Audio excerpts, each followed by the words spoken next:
Hi there, I need an airbrush, and I think I can make it using fire.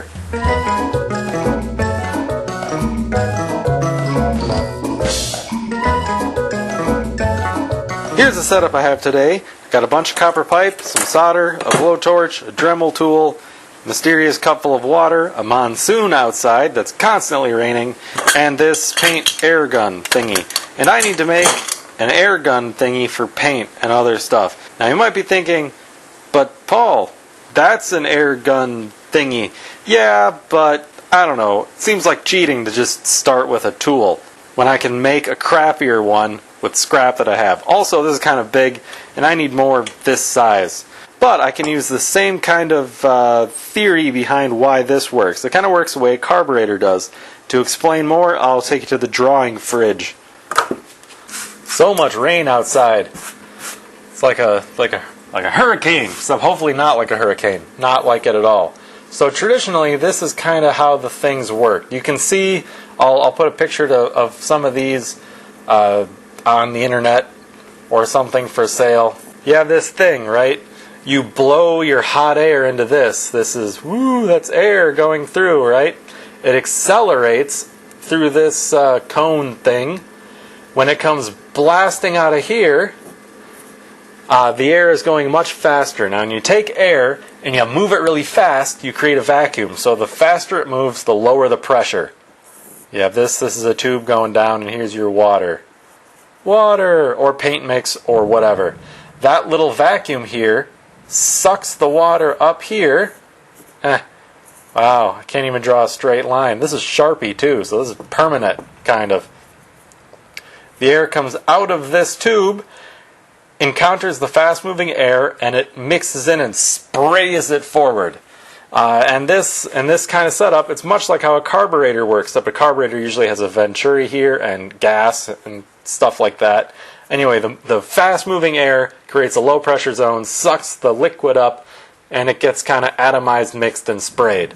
Now, in this case, I want to mix the stuff that's in here with the air that I'm blowing onto whatever it is over here. It's very nice that I put that this is an old drawing of a bowl here, because I want to use this primarily for spraying water and other solution stuff onto pottery. I guess this is the pottery drawing fridge, but this, you can use this for paint. I mean, I'm not going to use this for automotive paint, obviously. That's kind of stupid. Or spray paint, because you can just buy a can with the spray in it. But, you know, you can get, like, water mixes with, like, wood ash and other stuff, and it does cool stuff.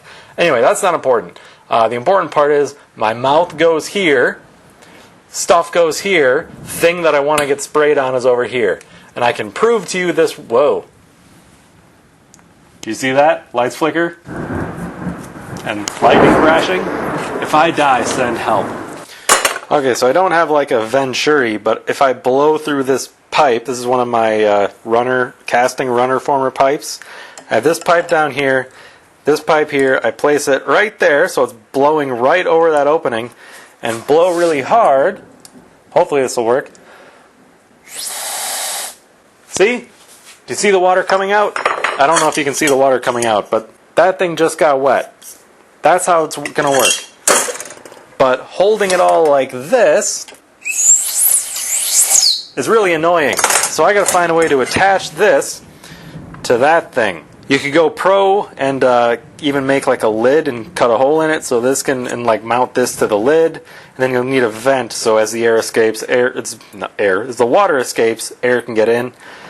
Keep the pressure. Jeez, that lightning! I feel like I'm gonna die. Okay, sorry, off topic. But I gotta fit them together first. That's where the Dremel comes in. Gotta cut them to shape. That's where the pipe cutter comes in. And the mug of coffee that I can't find is where the energy comes in. So, just realized all that was not in focus. But that's fine. It was mostly gibberish and caffeine withdrawal ranting anyway. So one of the reasons why I'm using a small cup is because the higher up that the water has to travel up the thing, the more kind of pressure you need to blow through the hose. And since I'm blowing through a very, very tiny line, I'm not going to have a lot of pressure, not going to have a lot of speed. One of those little cone things to speed it up would actually work a lot better here. But I don't have that kind of pipe just laying around. But this will work. Little pipe that's, oh dear, I want it to go further down, maybe. It's probably fine. Wait, no, why did I throw that on the ground? This pipe can be a bit longer, that's fine, as long as it's kind of straight. The bent pipe was just for proof of concept. Now, pipe placement is kind of important. This is the air hole, this is the water hole. You don't really want them like this, you know, pointing into the end there.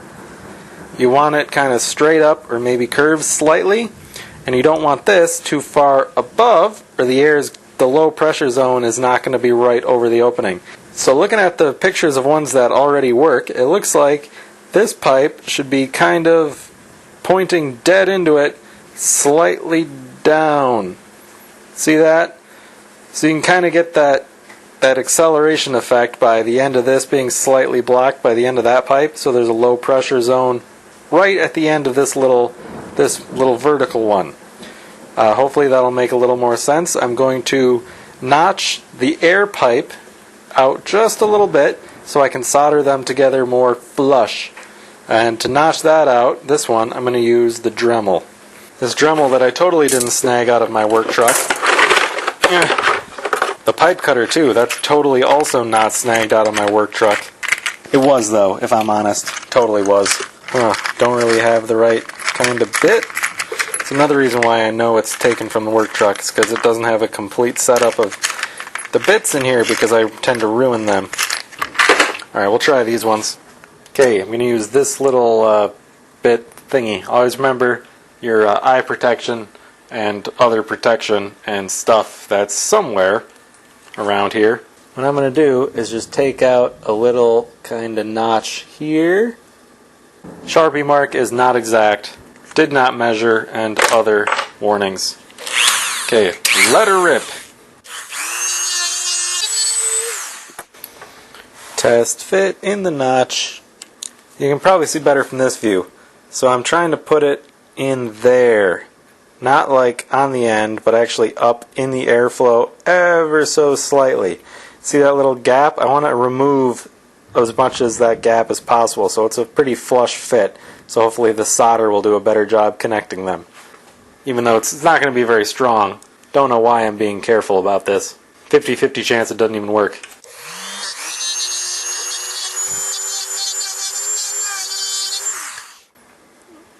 Alright, that's a much more flush fit. I'm liking that. I'm also not making sure I don't do it at an angle like this, because then the air coming out of here will actually pressurize the end. You know, I'm going for going more for 90, or even set back a little from 90. In my brain, that means there'll be a bigger low pressure zone at the end of this thing. Hopefully, anyway. Now, switching out to this, I'm going to clean up all these edges, because solder doesn't want to stick to dirt so well.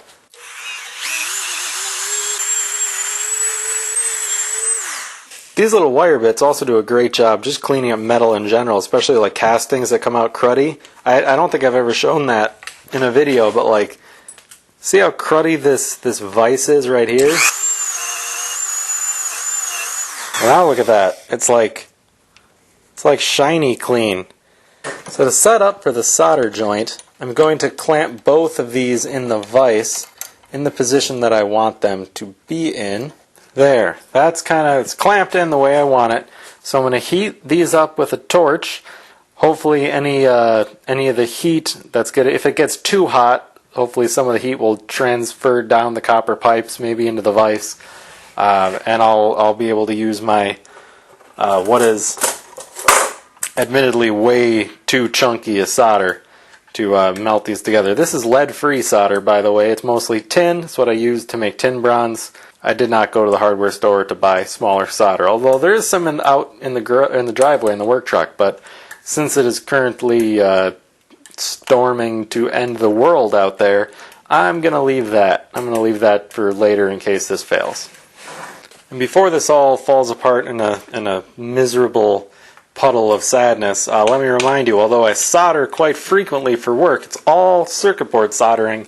I'm not a plumber. I never use this plumber's torch for plumbing. It is for melting things and drying off pottery exclusively. But mostly melting things. Here we go. Let me turn that off and move this very flammable can. Meanwhile, kick the camera.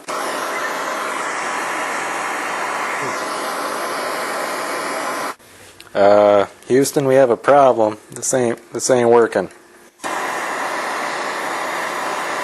I know, when all else fails, just completely plaster the thing with more solder. That's the pro way to do it, right?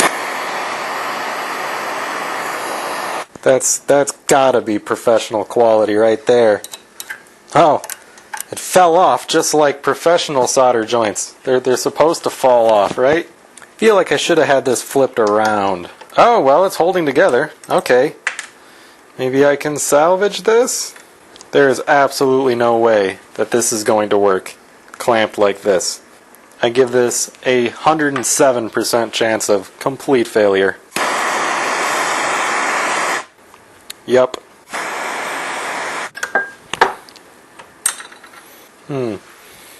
That looks even worse than before. You know, despite being really ugly, it's actually pretty strong. Same could be said for those gigantic muscle men. Pretty ugly, but surprisingly strong. Not coming apart. Cool, and the holes are lined up correctly, the way I wanted them. Okay, let's try it out. Okay, to try it out, I'm going to try blowing some water here. You can see my hand's not smearing it. This is totally dry. I did it this small, so this way I can just kind of hold it with one hand. You know, I want to be able. I don't want like a small thing with a lid, because I don't want to like have to unscrew with this thing, and maybe I want to mix this more on the fly or add and all this. So just this being one piece means I can stick it in there, hold it with my one hand, and kind of direct it this way. And hold whatever I want to spray out here, although I probably won't be holding anything. It just makes this kind of an easier, very simple kind of blowgun. So, ew, I spilled some water. Forget those drops. Those aren't real. Okay, here we go. I'm just going to blow into this end.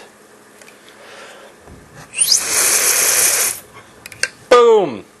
It works! Let's try that again. 3, 2, 1.